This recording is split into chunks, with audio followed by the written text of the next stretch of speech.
મહિલાઓને સશક્ત બનાવવા કેન્દ્ર સરકાર દ્વારા વધુ એક યોજના જાહેર કરવામાં આવી છે, જેને લઈને પ્રધાનમંત્રી નરેન્દ્ર मोदी संबोधन કરી રહ્યા છે। सीधा जैसे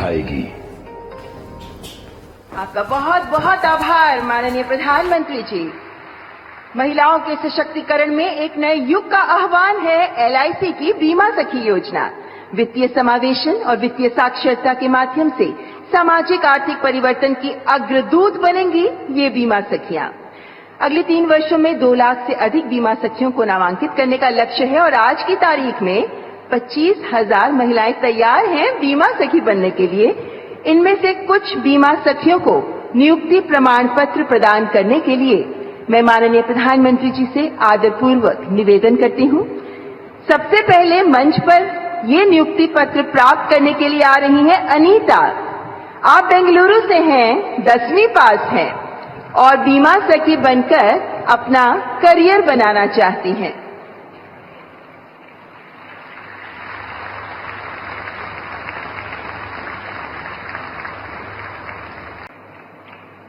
और अब त्रिपुरा के सबरूम गांव की शोमा डे पधार रही हैं अपना नियुक्ति प्रमाण पत्र प्राप्त करने के लिए, क्योंकि ये बीमा सखी बनकर अपने साथ साथ अन्य लोगों का भी भविष्य संवारना चाहती हैं। आप 12वीं पास हैं, 26 वर्ष की हैं और अब बीमा सखी बनना चाहती हैं। पानीपत की राखी त्यागी, आप 12वीं पास हैं और आप 36 वर्ष की हैं।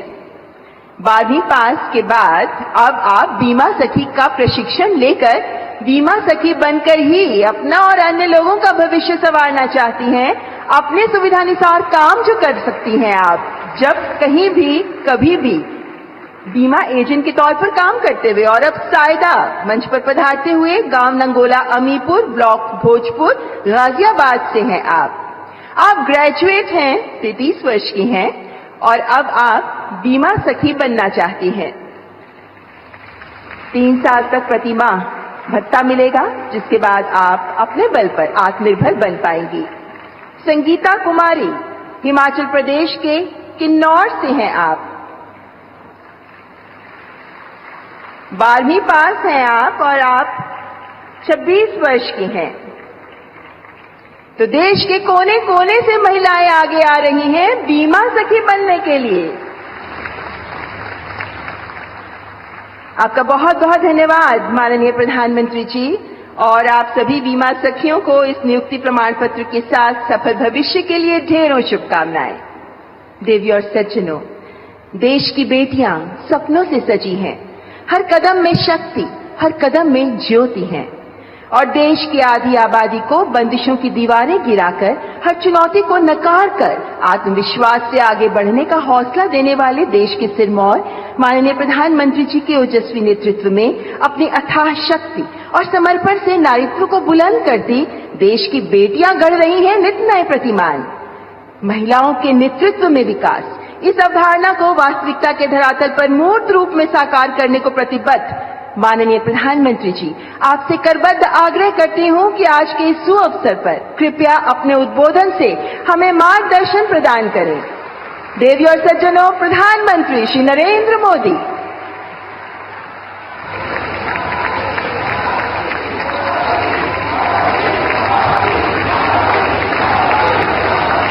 भारत माता की, भारत माता की, भारत माता की।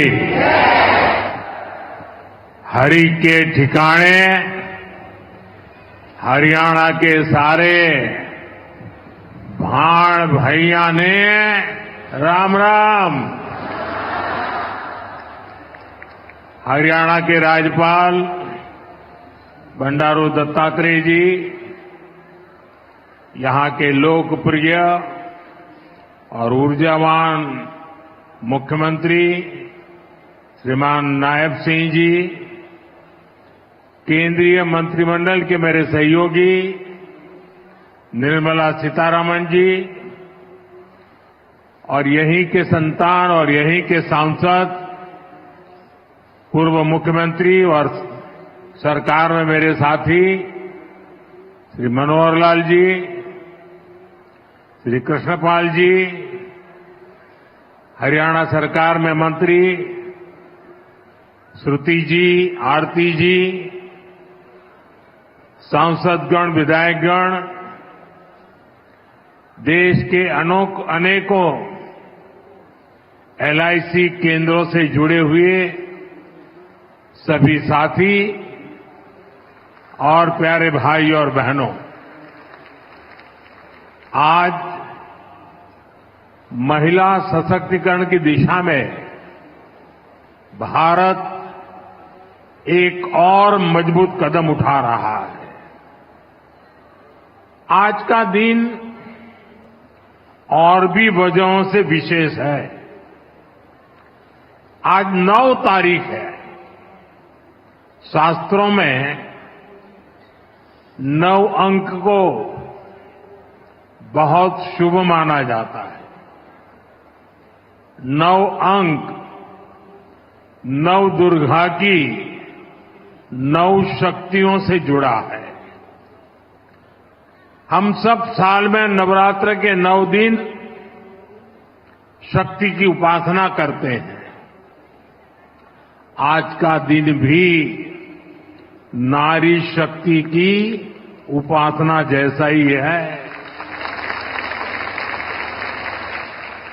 साथियों, आज 9 दिसंबर को ही संविधान सभा की पहली बैठक हुई थी।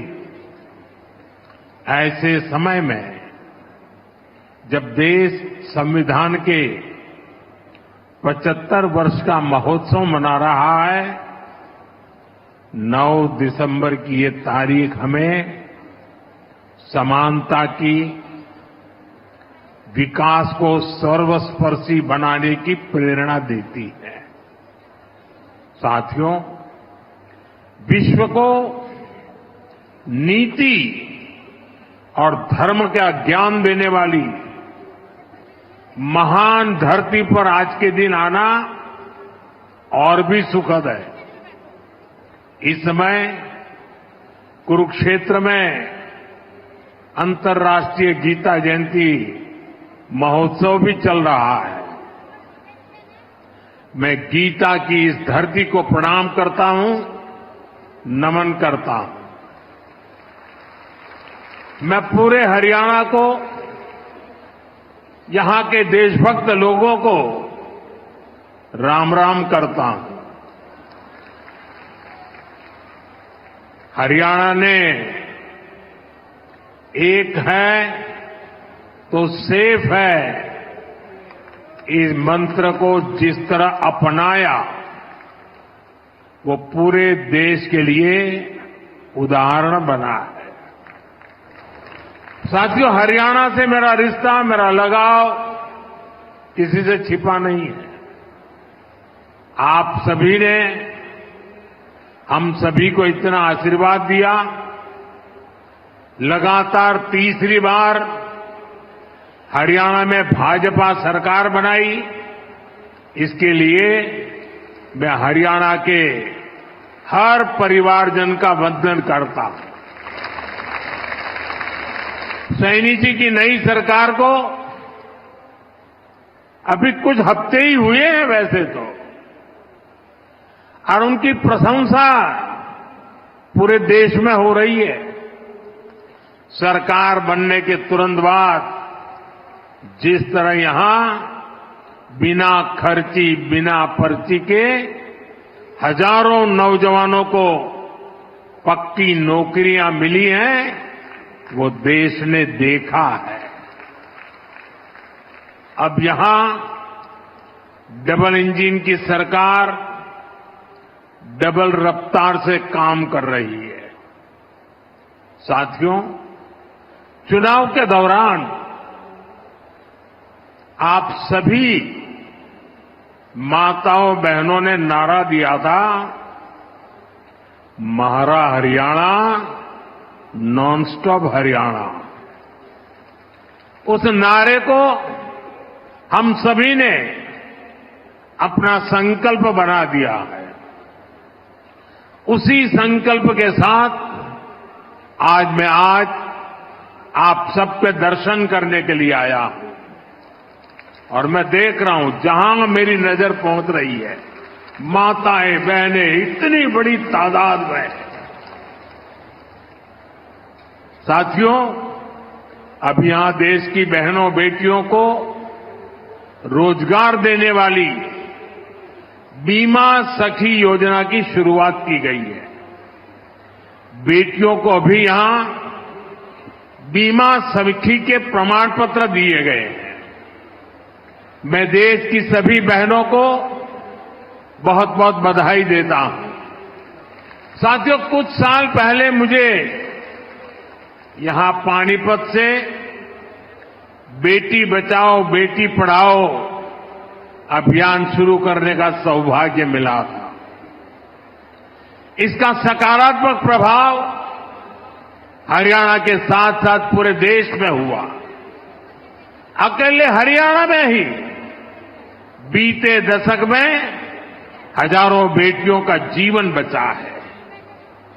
अब 10 साल बाद इसी पानीपत की धरती से बहनों बेटियों के लिए बीमा सखी योजना का शुभारंभ हुआ है। यानी हमारा पानीपत एक प्रकार से नारी शक्ति की प्रतीक भूमि बन गया है। साथियों, आज भारत साल 2047 तक विकसित होने के संकल्प के साथ चल रहा है। 1947 से लेकर आज तक के कालखंड में हर वर्ग हर क्षेत्र की ऊर्जा ने भारत को इस ऊंचाई तक पहुंचाया। लेकिन 2047 के विकसित भारत के संकल्प की सिद्धि के लिए हमें ऊर्जा के ढेर सारे नए स्रोतों की जरूरत है।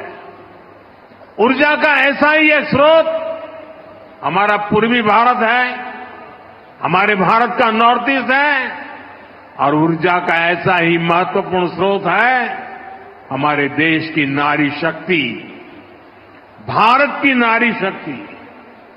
भारत को विकसित बनाने के लिए हमें अतिरिक्त ऊर्जा, ये कोटि कोटि हमारी माताएं बहनें हैं, हमारी नारी शक्ति है, वही हमारी प्रेरणा की स्रोत रहने वाली है।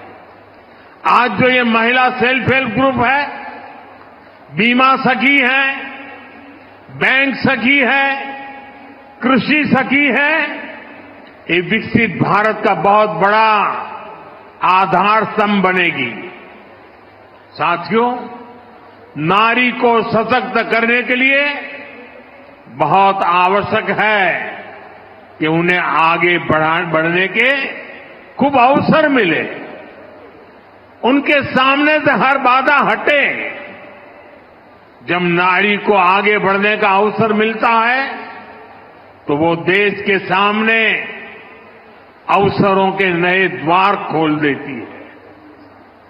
लंबे समय तक हमारे देश में ऐसे अनेक काम थे जो महिलाओं के लिए वर्जित थे। वहां महिलाएं काम कर ही नहीं सकती थी। भाजपा की हमारी सरकार ने बेटियों के सामने से हर बाधा को हटाने की ठानी।